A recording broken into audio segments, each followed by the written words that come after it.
everyone. Welcome back to our vlog. This is Ron Santos again, your property specialist for Urban Deca Homes. Nandito nga pala tayo ulit ngayon sa Urban Deca Homes Ortigas. Napanood niyo na sa mga previous vlogs natin yung tungkol sa Urban Deca Homes at kung magkano nga ba ito. Pero syempre, gusto ko yung bigyan ng bagong update. Ano nga ba yung update dito ngayon sa Urban Deca Homes? At syempre, sa mga hindi pa nakapanood, you can either revisit the previous videos that we have or you can just stick to this video. This is still the most affordable rent-to-own property na pwede mong ma-avail within Metro Manila. Given na this is located in a prime location which is along Ortigas Avenue Extension, malapit siya sa lahat. When I say malapit, yung mga fast food chains like McDonald's, KFC, Jollibee, even yung mga drugstore like Mercury Drugs, at saka yung mga commercial banks like RCBC, China Bank, BDO, and Metro Bank, they are just right in front the property. If not in front, they are just walking distance. Hindi lang yan, meron din dyang mga malalaking gasoline station like Phoenix. Tapos, ang SM Ortigas ay malapit lang din dyan. Walking distance lang like 3 to 5 minutes from the entrance ng community. When it comes to security, mahigpit dito guys. Kapag hindi ka kilala ng guard or kapag hindi ka unit owner dito, kahit na agent ka, minsan ayaw nilang papasukin pag walang present na ID. This is our information center na ipakita ko na sa inyo to guys sa previous videos natin. This is basically where you can see yung ating model unit or yung dress-up unit natin para magkaroon kayo ng idea kung paano nyo ba papagandahin or aayusin yung kukunin yung unit. And makikita mo rin dito yung actual unit na pwede mong makuha once na nag-avail ka ng unit dito sa Urban Deca Homes. For future development naman, dito mismo sa harapan ng community natin itatayo ang bagong MRT4 which is ang Rosario Station or ang Ortigas Station. Kaya siguradong mag-shoot up pa ang price ng property natin dito.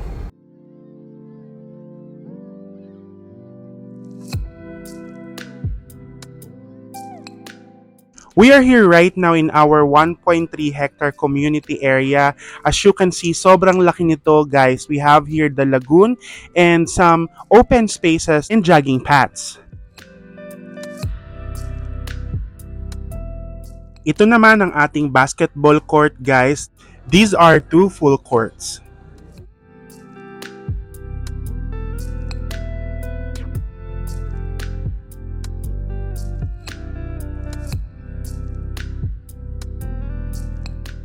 Ito yung isa sa update na gusto kong i-share sa inyo guys. Ito yung mga buildings na tinatayo dito, yung I, J, K, and then yung L. Yung L nga pala ay pre-selling natin siya. At ang good news is to turn over na siya this year 2024. It's either second quarter or third quarter.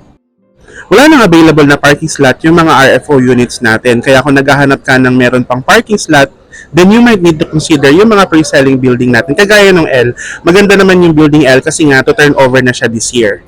Kung RFO units naman talaga ang hanap mo, you may opt into renting a parking space instead. And kapag may nag-reopen na parking space doon sa building na napili mo, pwede naman natin agad kunin yun. Ito naman ang ating outdoor gym.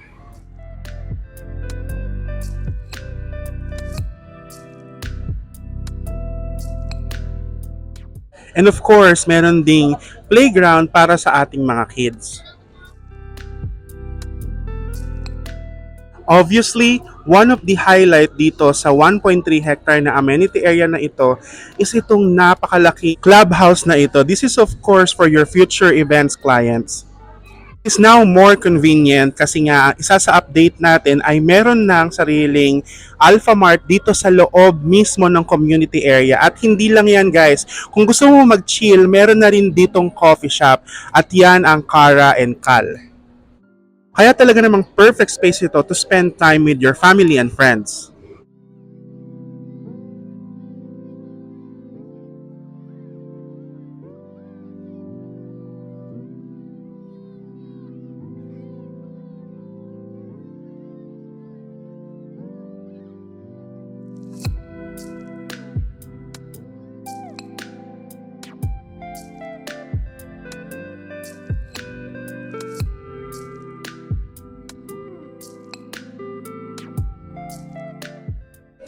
Indeed, mas convenient nga ito kasi almost right after your doorstep, merong convenience store sa mismong amenity area natin which is located nga dito sa ating clubhouse. And for future development, magkakaroon din itong community natin ng sariling mall which is ang Deca Mall.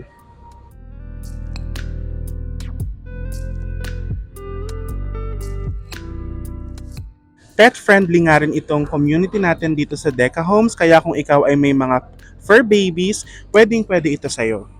Dito pa nga din sa loob ng ating clubhouse, if I'm not mistaken, 3 floors ito, yung second floor at saka third floor ay mga function hall na pwede nating magamit sa mga future events.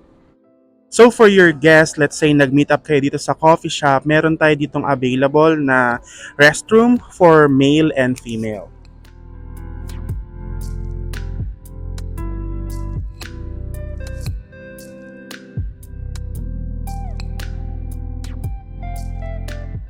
Isa nga sa update natin ay let's say kung payday mo na or bigla ang gusto mong mag-withdraw or kailangan mong mag-withdraw, hindi mo na kailangan lumabas ng community. Meron na tayong ATM machine dito mismo sa loob.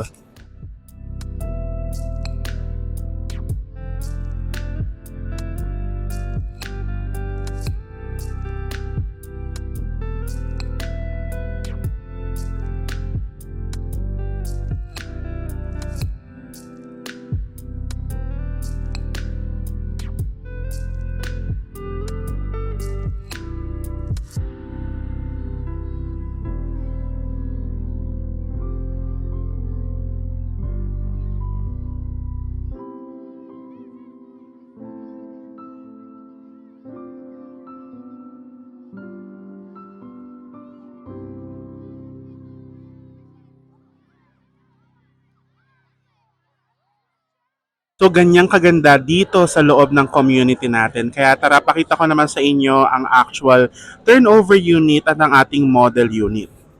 For better security, each of our homeowners here ay may kanya-kanyang RFID or yung tap-tap card na designated lang kung saan sila nakatira. So kung nakatira ka sa 14th floor, hindi mo maa-access yung ibang floors. Sa mga roaming guards nga ay kada building may kanya-kanya ring mga security guards. And again, for security, kada hallway dito ay may mga CCTVs. Guys, ito na nga yung ating actual deliverable. Ito yung ating 2-bedroom unit na 30.60 square meter. Meron tong syempre yung 2 rooms and they are equally divided. Meron na rin itong water sprinkler at saka fire detector for your security. Pan-turnover din guys ay meron ng abang na window type aircon na pwede mong lagyan ng 0.6 to 0.75 HP na aircon. And good news guys, pag turnover nito sa iyo, hindi mo na kailangan maglagay ng window blinds kasi free na namin sa iyo yun. Both windows ay meron ng naka-install na window blinds.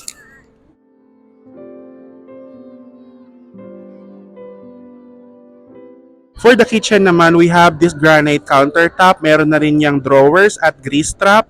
And for the location ng kitchen, very strategic kasi nakatago siya. Hindi agad makikita yung mga tinatago mo dyan na hindi nahugasan na pinggan. Complete finish din itong ating toilet and bath. As you can see, lahat ng fixtures and hardwares na nakikita mo dyan ay kasama na. So talagang lilipat ka na lang.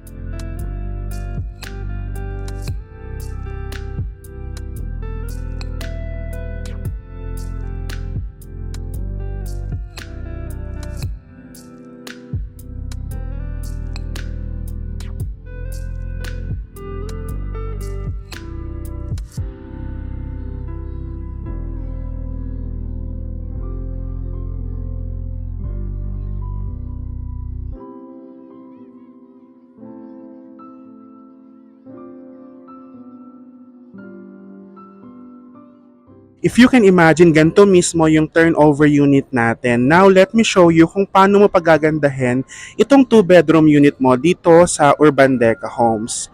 Upon entry, you will be greeted with this spacious living area and dining space.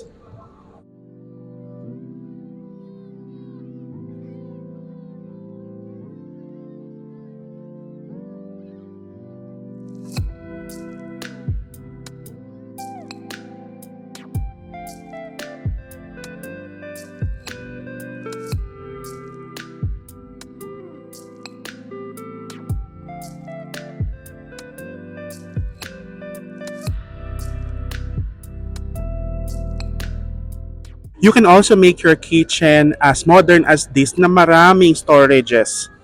For our bedroom, as you can see, this can easily fit in a full double size bed or a queen size bed. Pwede rin dito yung bunk bed or yung double deck. There's even a generous space for your vanity area or a mini office setup and your wardrobe.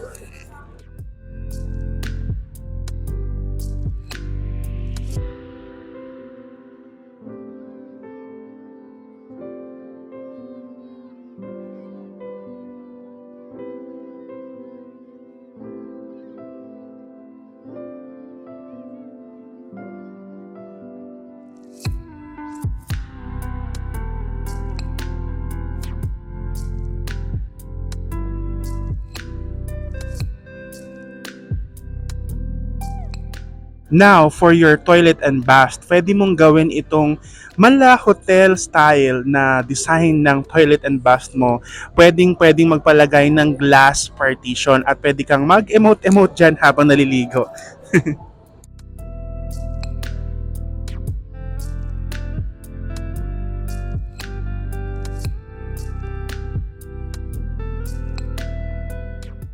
So now na nakita nyo na ang ating turnover unit at ang ating model unit, ito naman yung two types ng units natin. We have inner unit and outer units.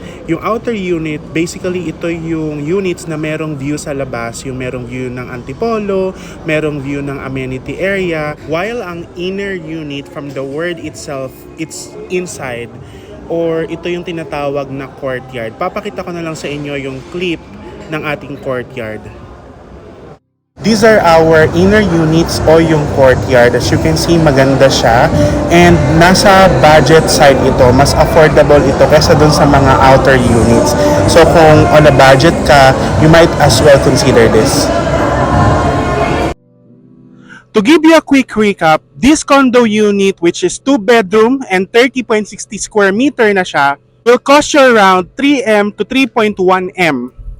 And the monthly amortization under Pag-ibig financing for 30 years is 18,500 to 19,000 pesos. That's excluding the condo dues and the insurances. To know more or kung may mga question ka or kung meron kang gustong i-clarify about sa video na ito or sa mga napanood mo ngayon, don't hesitate to comment down below. Thank you so much for watching. This is Ron again. Have a good day.